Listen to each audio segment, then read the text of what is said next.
Alright, welcome back ulit sa ating episode. Okay, ang issue lagi natin sa Pilipinas, kawalan ng trabaho. Okay, so kung yung mga Pilipino sa Pilipinas, si Aligaga makahanap ng trabaho. Paano pa kaya yung mga Pilipinong OFW na uuwi sa Pilipinas at walang-wala rin mapapasukan sa Pilipinas? 'Di ba? Na-imagine nyo ba yun? For good ka tapos isa sa mga dahilan na parang ayaw mong huwag na lang kaya umuwi? Kasi dahil nga sa alam naman natin na wala tayong mahahanap, maaari ng trabaho sa Pilipinas whatsoever. Diba? Uh, yun yung problema dun eh sa Pilipinas na hindi humatugunan eh. Ngayon, bakit natin pinag-uusapan ito kapatid? Pinag-uusapan natin ito kasi paano magagawa ng paraan ng DMW na mabigyan o kahit ng sino mang senador, maging si Senator Rapi Tulfo, na mabigyan ng seguridad, ma-secure ng trabaho, mabigay sa mga OFW. Kung sa Pilipinas mismo ay lumaki ang bilang ng mga walang trabaho o jobless. Na-imagine nyo ba? Kasi, di ba, uwi tayo sa Pilipinas, inabuso tayo, ayaw na natin mag-abroad, ayaw na natin bumalik sa abroad. Pero wala tayong mahanap na trabaho. So, yung nangyayari dito, mga Pilipino, instead na umuwi, they will ask their employer to transfer to another employment, to another company, to another employer. So, tumatagal ang OFW sa abroad. 'Di ba? Kahit gustong-gusto ninyang umuwi sa Pilipinas, pero natatakot dahil nga po na baka mamaya pag-uwi sa Pilipinas, nga na naman tayo. Kung magbabalik abroad na naman tayo galing Pilipinas, di mas mahirap kasi balik na naman tayo sa standard rate natin, 'di ba? Which is 400 US dollar para sa mga baguhan, 'di ba? Ngayon, oh, ngayon naman napag-usapan din ito sa Senate hearing, kapatid. Ayan. Ewan ko. Ewan ko kung anong sasabihin ni Senator Rapi Tulfo ito. Pero bago natin umpisahan yan, intro muna tayo.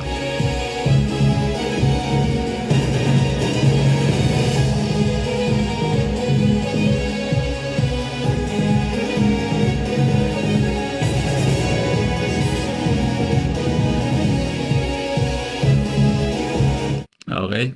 Tuloy natin, kapatid. Okay, meron pa tayong dollar ito. Do we have? Yes, sir. Okay. Napag-usapan ito during the last hearing and I would like to talk about it again. Marami tayong mga OFWs na after several years na napagtrabaho sa abroad and then bumalik na sila rito and sila ay nasa 40s or 50s and they still want to work, hindi sila nakapag-save dahil naubos sa pamilya niya. Nahirapan silang humanap ng trabaho dahil may edad na. So nagkakaroon ng age limit. I want that taken off. Gusto ko yung mga OFWs natin pagbalik dito at malalakas pa sila, give them work, allow them to get work. Dapat merong coordination ang DOLE and of course DMW na yung mga gusto magtrabaho ng mga OFWs after working for so many years abroad, tulungan sila makahanap ng trabaho. Anong klase trabaho kaya ang pinupunto ni Senator? Kasi maraming trabaho eh. 'Di ba? So pag umuwi tayo sa Pilipinas, tayo ay kalaban na ng mga taong naghahanap din ng trabaho sa Pilipinas. 'Di ba? That's reality. Wala naman din kasi mga trabaho sa Pilipinas na they will prioritize sa former OFW. Priority sa Pilipinas, 'di ba, yung mga college degree. Paano kung yung isang OFW po kamalas-malasan mo sa murang edad nag-abroad, tumanda na doon. O siyempre, hindi na ako pag-aral. Kaya yung ibang OFW, gusto yun man natin sabihin na mag-upskill kayo ng inyong skills, hindi nila gusto eh. Bakit? Kasi mas ipipiliin nila yung kita agad eh. Kikita agad eh. 'Di ba? Ang dapat na ginagawa ng DMW at naiisip ni Senator Rapi Tulfo, gumawa ng trabaho, siguro social media. kasi Kasi napakaraming OFW ngayon nag-for good na sa Pilipinas. Kilala niyo na sila, mga kasambahay din yung iba dun eh. Nag full-time sa social media. Di ba? Hindi, should I mention their names? Hindi na siguro, no? Pero napakarami. Okay? Kaya pinasok nila yung pag-promote ng ng mga sugal. 'Di ba? Kaya they are ikaw ba naman bayaran ka na 50,000, 100. Oh, 300,000 pesos. Mag-promote ng sugal. Pigo. 'Di ba? Yan yung sinasabi ni Senator Rapi Tulfo, Pigo. Kung may Pogo, Philippine Offshore, meron tayong Philippine Inshore naman. ang mga ang mga staff doon, empleyado, mga Pilipino. Ay nako, ewan ko na lang. Ano kaya sasabihin ng Dole? Do you have a program like that, ma'am? Dole. None, Mr. Chair. None? None. So make it happen. Wala. The DOLE Patay tayo dyan. stands ready to support government's effort in connection with the repatriated OFWs through its existing set of programs interventions, sir. The DOLE can provide a implementation employment facilitation services to these returning OFWs, assisting them in their transition from overseas employment to local job opportunities. This includes job matching, skills assessment, and career counseling, all aimed at helping them reintegrate into the country's workforce seamlessly. Binabasa ni ate. For Ano? the program interventions of DOLE, such as PhilJobNet, the Philippine government's free online job and applicant matching system, which aims to fast-track job seekers' search for jobs and employers' search for human resources. Another is PESO Employment Information System, a database of active manpower supply containing the profiles of all persons and employers registered under the Okay, ma'am, sorry ma'am, pinahaba mo lang. Sabi mo lang, no, okay na ako doon, wala. So DMW, pwede pa tayong gumawa ng programa in coordination with the even local government and then the DOLE na sinabi ko mga OFWs natin na malakas pa kahit na may edad na Ang problema ko kasi dito, ano ba trabaho ang gusto mo ibigay sa mga OFW, Senator? Siyempre, skill by skill yan. Hindi naman kung former OFW, sige, salang mo na yan. Malulugi naman yung business kung isasala mo at bibigyan mo ng trabaho na OFW ay hindi hindi siya well known dun sa pinapasukan nila. Okay, so for example, kung na tayo lumayo pa, no, kasambahay, anong trabaho ang pwede mong ibigay sa kasambahay? Anybody can answer me? Paki-comment nga po, anong naiisip mong magandang trabaho? Ikaw, kung ikaw ay isa kang kasambahay, at ikaw ang tatanungin ko, anong trabahong dapat ibigay sa iyo ng Pilipinas? Pag-uwi mo ng Pilipinas, kung naisipan mo mag-for good na. O, maganda yung nasa isip mo. Ang tanong, follow-up question, marami bang trabahong ganyan?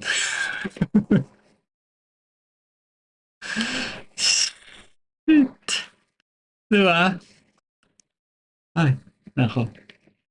Ito problema natin. Ito, magkatotohanan lang po tayo. Walang samaan ng loob, no?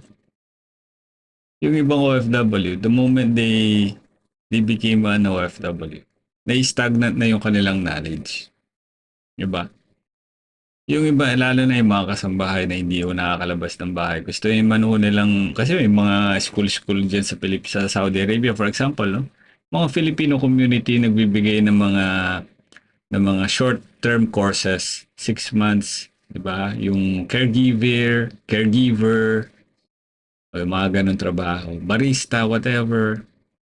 Pero kahit gustuin man ng mga kasambahay na pumasok sa mga ganito, mag-enroll, they are not being given a opportunity by the employer. Kasi isipin ng employer, baka nakikipagsyota ka lang, baka tatakas ka lang. 'Di ba? Napakahirap po nun. bigyan priorities trabaho. Yes, of course, Mr. Chair. Pabalik, Mr. Chair, can I report na kahapon lamang, actually hindi ko sinasadya, umiikot lang ako sa office, nakasalubong ko yung higit kumulang 30 na na-hire po natin who will man our contact center sa ground floor. Sila yung mga former OFWs at karamihan po sa kanila may, aminin ko man o hindi, may edad na. So nakahalubilo ko sila. So ongoing po ito at the DMW level. Andito si Asik Benny Legaspi. May edad na po si Asik Benny Legaspi. Pero rest assured, Mr. Si Asik Benny Legaspi po ay tatay-tatayan ko sa Jeddah. O hindi nyo maitatanong, no? Si Tatay Benny Legaspi kasi ay dating advocate at siya po yung presidente ng Philcom sa isang Philcom po sa Jeddah. Na-meet ko na rin siya at mabuting tao 'yon. Natatawa lang ako. Matanda na. Anyway, ano ba yung criteria hinanap ng DMW? Siyempre hindi pipitsugin 'yun. Kahit sabihin natin former OFW, hindi pipitsugin 'yun. 'Di ba? You're going to work in a government eh. So definitely yung mga sinasabi ni Secretary dito, hindi to pipitsugin na ordinaryong OFW, former OFW lang na parang pinabili lang ng suka ng asawa at napadpad ng Kuwait o napadpad ng Saudi Arabia. O kaya, ito yung mga taong iniwan ng shot ng mga asawa nila kaya naisipan nilang pumunta ng abroad para makapag-move on. 'Di ba? Yung sinasabi ng secretary hindi pipitsugin yun. Sinong government agency na tatanggap ng hindi bihasa sa computer. Hindi bihasa sa English. Hindi bihasa sa reading. Hindi bihasa sa hindi ko sinasabing hindi ko yung marunong, no. Pero there is a lack in those things that I have mentioned. Aminin natin yung hindi, may mga ganun, 'di ba? So dapat dito binibigyan ng trabaho yung mga vlogger. Chair, we are one with you in your objective. The short answer is yes, Mr. Chair. Thank you. At siya nga pala, Dole, ay hindi lamang sa mga OFWs na coming back after completing the contract, maski naman nandito na may mga nasa 30 years old, 35 years old, na gusto magtrabaho. Kaya lang, nadideny sila dahil matanda ka na eh. Gusto namin bata. Tingnan mo sa mga fast food, puro mga 20, 21, 22, 23. Wala ka. Okay, so parang pinupunto dito ni Senator Rapi Tulfo yung age. Oh.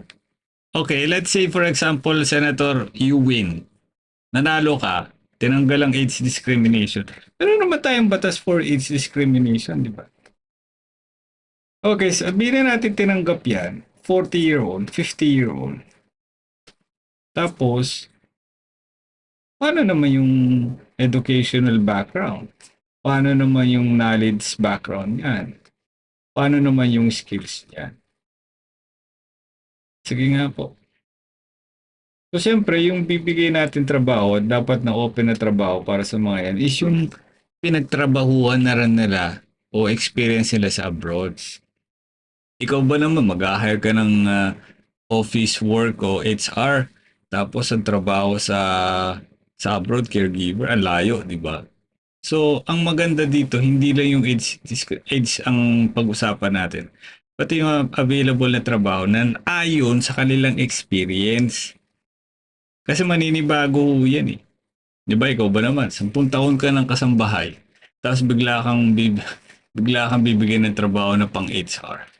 Layo naman, di ba? Hindi ko minamalit yung kasambahay. Pero syempre, kung hindi naman nakahasa yung knowledge ng Pilipino, kasambahay, paano yun? Di ba? Walang tatanggap dyan.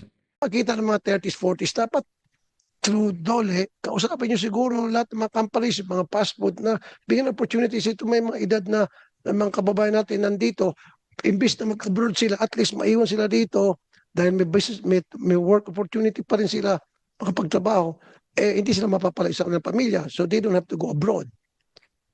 Di ba? Yes, sir. We will The DOLE continues naman po to advocate the non-discrimination regardless of the No. age or race po. Magbisita ka niyan, halimbawa sa SM. May makita ka ba sales lady sa SM na 40 years old, 50, lahat ng mga sales lady sa SM, 25, 20, Naawa ako dito sa Dole. Bakit ito ang pinadala ng Dole? Nilalamon ka lang ni Senator eh. pag 30, sinisipa na raw. Wag. Pag sabihin yung SM na yan, hindi lang, Robinson, lahat ng mga malls, pag mga sales lady nila, maglagay din naman ng may edad. Kasi kaya alam ko naman, kaya sila naglalagay ng mga bata para maganda, para Okay, so ayan napapansin niyo po sa sinasabi ni Senator. Ang mga tinutumbok niyang trabaho na dapat ibinibigay sa ating mga kababayan is yung hindi mabibigat na trabaho, yung kaya nila without without a deeper experience sa mga ganyang konsepto na trabaho. So, dapat ewan ko. Kaya yung mga OFW, takot na ako mag for good sa Pinas eh. mang-akit ng mga customer, mga gwapo, para matukso, magbili, kahit na hindi kayo nang bumili. No, dapat maglagay sila yung, alisin natin yung age discrimination. Senator, na ano ko dyan sa babaeng nasa tabi mo. Nadidistract ako. Kanina pa pakyut ng pakyut eh. Oh, pakyutin ko yan eh. Ano pangalan yan? Make sure, although I know we have a law against age discrimination at work, pero yung iba sa atin pag sa ano pa lang resume, pag nakitang may edad na, hindi na tinatawagan. Dapat ko akong tatanungin, i-require itong mga company na at least merong nasa edad na ng mga employer, na mga employee, hindi pwede lahat puro 20 years old, 25. Dapat may mga 40, may mga 50, gano'n. Mas malalakas pa. That is something that you have to study sa susunod na hearing, siguro sa DOLE hearing, hindi na sa DMW DOLE, which, Vice Chairman, pag-usapan natin yon. And be ready. Magpadala ka o ikaw na mismo at be ready and be prepared for that. Okay? So unless yung mga gusto pong magsalita, may gustong and your name, ma'am, identify yourself po. Yes, Senator. I'm Ms. Johanna Buhion po of NYD International Placement Agency. Kami po yung nag-deploy po kay Ms. Marsa Sahibal po. Gusto ko lang pong i-update na sa oras na po na ito ay si Ms. Yung nalabi po ni Ms. Sahibal po ay nasa Zamboanga na. At mamayang gabi po ay kanyang biyahe po mula Zamboanga, barko po papunta po sa kanyang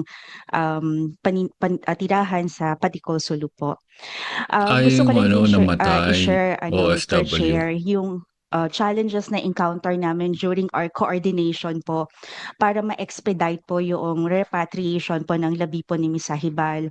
Actually, nagpapasalamat nga po kami sa programa ninyo, Senator. Kung hindi po dahil din sa programa ninyo, hindi rin po namin malalaman yung action taken po ng MW Alcobal po. Actually, nung nalaman po namin ang case na po na kaagad na ito, nang naibalita po ito sa amin ng aming FRA, kaagad-agad po ay sumulat po kami sa MW po para makipag-coordinate po sa kanila at magkaroon po kaagad ng investigasyon at mga nararapat pa pong mga action po. Okay.